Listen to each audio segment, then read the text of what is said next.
Sudah lama nama Hans Isaac menjadi ikon dalam dunia hiburan Malaysia.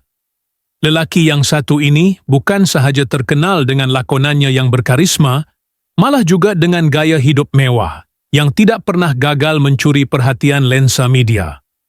Namun, dalam beberapa tahun kebelakangan ini, kelibatnya semakin jarang kelihatan di kaca televisyen. Satu kehilangan yang menimbulkan pelbagai persoalan. Pada usia 53 tahun, ketika ramai selebriti lain bergelut mengekalkan relevansi, Hans Isaac memilih untuk menghilang dari sorotan, namun meninggalkan jejak kemewahan yang masih terpahat dalam ingatan khalayak. Kisah ini bermula sekitar tahun-tahun kemuncak kerjayanya, apabila Hans tidak hanya bergantung kepada dunia lakonan. Dengan bakat keusahawanan yang tajam, beliau melabur dalam pelbagai perniagaan, daripada restoran mewah di tengah ibu kota hingga ke perniagaan hartanah eksklusif yang tertutup untuk golongan atasan sahaja. Hans bijak mengatur langkah. Dia tahu dunia hiburan itu tidak kekal dan memilih untuk membina empayar kewangannya sendiri secara perlahan-lahan, senyap, tetapi pasti. Ketika selebriti lain masih sibuk mengejar skrip atau mengejar populariti di media sosial, Hans sudah pun berada selangkah di hadapan, menikmati hasil pelaburannya dalam bentuk villa di tepi pantai, kereta sport edisi terhad, dan kerap melancong ke destinasi eksotik seperti Maldives, Santorini, dan Côte d'Azur. Apa yang membuat kisah Hans begitu menarik ialah bagaimana dia mengekalkan misteri di sebalik kehidupannya. Media seringkali hanya mampu meneka, tiada sebarang pengakuan rasmi, tiada wawancara eksklusif yang memberi jawapan konkret. Kali terakhir, dia benar-benar menjadi tajuk utama ialah ketika tular gambar beliau menaiki jet pribadi bersama beberapa tokoh korporat Asia Tenggara. Gambar itu menjadi viral, bukan kerana siapa yang bersamanya, tetapi kerana persoalan. Adakah Hans Isaac kini telah beralih arah daripada seorang selebriti kepada ahli perniagaan elit? Salah satu detik paling menggemparkan dalam sejarah perjalanannya ialah apabila beliau secara mengejut menarik diri daripada jawatan penting dalam sebuah agensi seni negara. Ramai yang menyangka beliau akan membuka lembaran baharu sebagai tokoh pentadbiran seni. Namun pengunduran itu mengejutkan ramai. Ada yang mengatakan ia berkait rapat dengan ketidaksesuaian budaya kerja. Ada yang menyebut tekanan politik. Namun tiada satu pun kenyataan daripada Hans sendiri. Sejak itu, namanya perlahan-lahan memudar dari pentas hiburan. Tetapi gaya hidupnya tidak menunjukkan tanda-tanda perlahan. Rakan-rakan rapatnya menyifatkan Hans sebagai seorang yang sangat berhati-hati dan suka bekerja di balik tabir.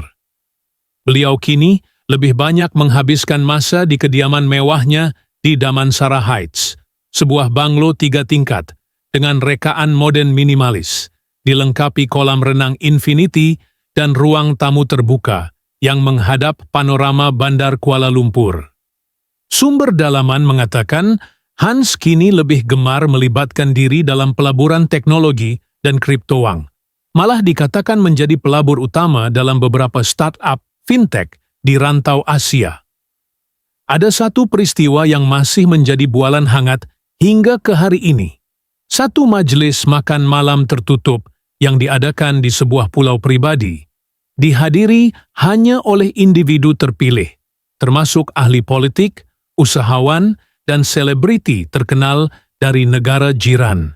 Hans menjadi tuan rumah dalam majlis itu, dan pelbagai spekulasi timbul selepasnya.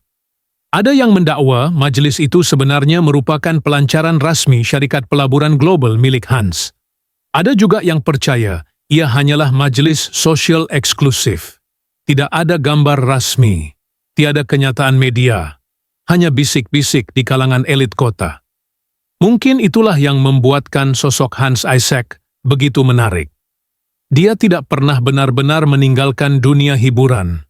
Dia hanya memilih untuk memeluknya dari kejauhan, dengan cara yang jauh lebih elegan dan misterius. Dalam dunia yang serba terbuka dan penuh ketulusan media sosial, Hans memilih jalan sunyi dan bergengsi, memperlihatkan bahwa kekayaan sebenar bukanlah dalam jumlah pengikut atau liputan berita, tetapi dalam kemampuan untuk mengawal naratif kehidupan sendiri. Hari ini, meskipun kita tidak lagi melihat Hans Isaac memegang trofi di malam anugerah atau berdiri di set penggambaran, namanya tetap disebut. Kerana dalam dunia hiburan yang seringkali berputar pantas, hanya segelintir yang mampu meninggalkan kesan mendalam. Bukan hanya melalui bakat, tetapi melalui gaya hidup, aura, dan kebijaksanaan dalam mengatur langkah. Hans Isaac, pada usia 53 tahun, bukan sekadar selebriti yang pernah bersinar. Dia adalah lambang kejayaan yang tidak dicanang, kekayaan yang tidak dipamer, dan kisah yang tidak mudah dibaca. Bayangkan Anda sedang duduk di sebuah kafe eksklusif di Mont Kiara, cahaya senja menyapu perlahan tingkap kaca. Seorang lelaki melangkah masuk, mengenakan kemeja linen putih bersih dan seluar khaki yang dijahit kemas. Wajahnya kelihatan sedikit berubah, matang, tenang, namun sorotan matanya masih tajam, seperti Hans Isaac yang pernah kita lihat di layar. Dia memesan kopi tanpa gula, duduk sendirian di sudut, sambil memerhati sekeliling seolah-olah sedang membaca cerita hidup setiap pelanggan yang lalu. Bila pelayan menghantar minuman, dia menyambut dengan senyuman kecil dan nada suara yang rendah, tapi penuh karisma. Ada sesuatu dalam cara dia menyebut terima kasih. Sopan, namun cukup untuk menunjukkan bahwa dia bukan lelaki biasa. Di tangannya, sebuah jam tangan klasik Jaeger LeCoultre berkilau di bawah lampu, dan sebuah buku kecil nota kulit diletakkan di meja.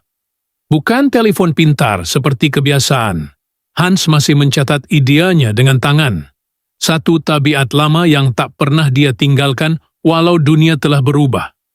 Suasana menjadi lebih menarik apabila seorang pemuda muda, barangkali seorang peminat, memberanikan diri menyapa.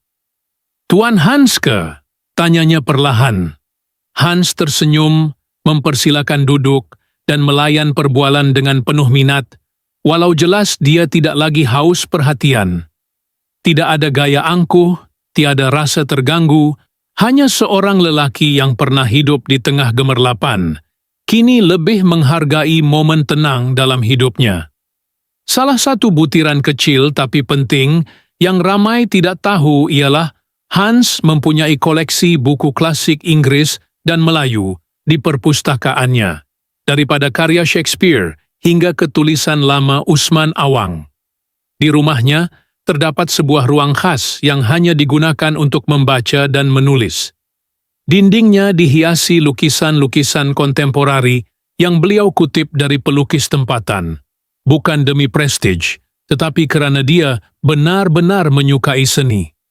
Di dapur rumahnya pula terdapat rak yang penuh dengan rempah dari seluruh dunia, hasil dari pengembaraan beliau yang tidak diketahui ramai. Hans adalah seorang tukang masak yang handal, hasil belajar sendiri melalui pengalaman dan interaksi dengan chef antarabangsa. Ada hari dia masak sendiri untuk tetamu, bukan untuk menunjuk, tapi kerana dia percaya makanan adalah cara terbaik menyentuh jiwa seseorang. Yang paling mengharukan mungkin ialah hubungan eratnya dengan ibunya. Walau sudah bergelar jutawan dan tokoh berpengaruh, Hans masih tidak pernah gagal untuk menelepon ibunya setiap pagi. Ada kalanya dia pulang ke rumah lama, mereka hanya untuk sarapan bersama. Nasi lemak bungkus dan kopi O dimakan di beranda sambil mendengar suara radio klasik. Hans Isaac bukan sekadar watak selebriti yang kita kenal dahulu. Dia kini lebih menyerupai figura puitis, diam-diam hidup dalam dunia yang dibinanya sendiri, penuh disiplin, keindahan, dan misteri. Setiap gerak-geri, setiap pilihan pakaian, setiap tempat yang dia kunjungi, semuanya bagaikan cebisan mozaik yang menyusun semula siapa dia sebenarnya. Melihat dari luar, mungkin ramai beranggapan bahwa dia telah menjauh dari dunia, tapi sebenarnya Hans sedang hidup lebih dekat dengan dirinya sendiri berbanding sebelum ini. Tidak lagi perlu berlari mengejar sorotan, kerana dia sudah memiliki cahaya dari dalam. Dan ketika malam menjelma, apabila kota mula berkilau dengan neon dan jalanan mula sunyi, Hans Isaac akan duduk di balkoni rumahnya, menghadap langit luas, seolah sedang berbicara dengan bintang-bintang tentang masa lalu, masa kini, dan sesuatu yang kita semua masih belum tahu. Namun, ada satu perkara yang tidak pernah terjawab. Kemana sebenarnya Hans Isaac menghilang? Bukan hilang secara mutlak, tentu saja. Nama beliau masih disebut-sebut dalam kalangan tertentu, wajahnya kadang-kadang muncul sepintas lalu di acara eksklusif yang tidak diliput media arus perdana. Tetapi tiada lagi wawancara panjang, tiada lagi penampilan mengejut di kaca TV atau pentas anugerah. Seolah-olah Hans memilih untuk perlahan-lahan melangkah ke balik tirai, membiarkan siluetnya sahaja yang kekal terbayang dalam memori peminat.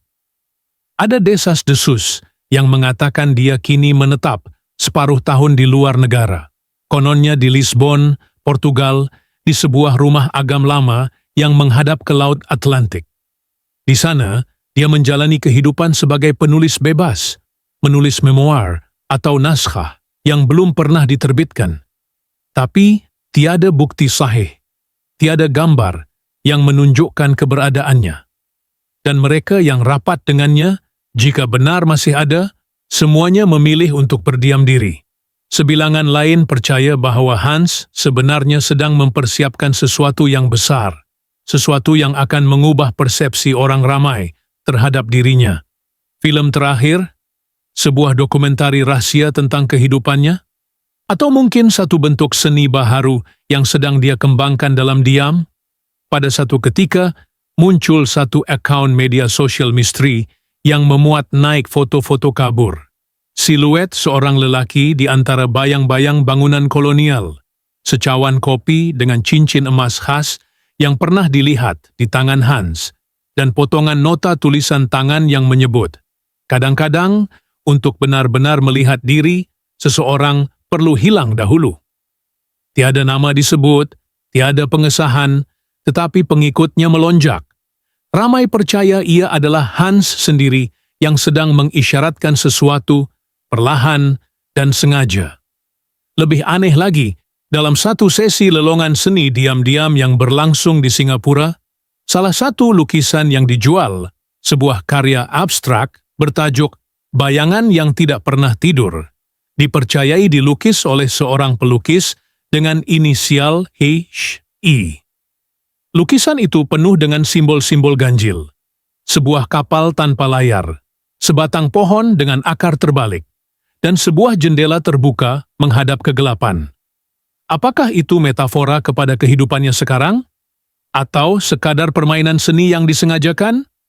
Apapun jawabannya, satu hal yang pasti, Hans Isaac tidak pernah benar-benar pergi. Dia hanya mengubah bentuk kewujudannya daripada selebriti kepada enigma, daripada figura publik kepada legenda senyap yang menghuni bayang-bayang kota.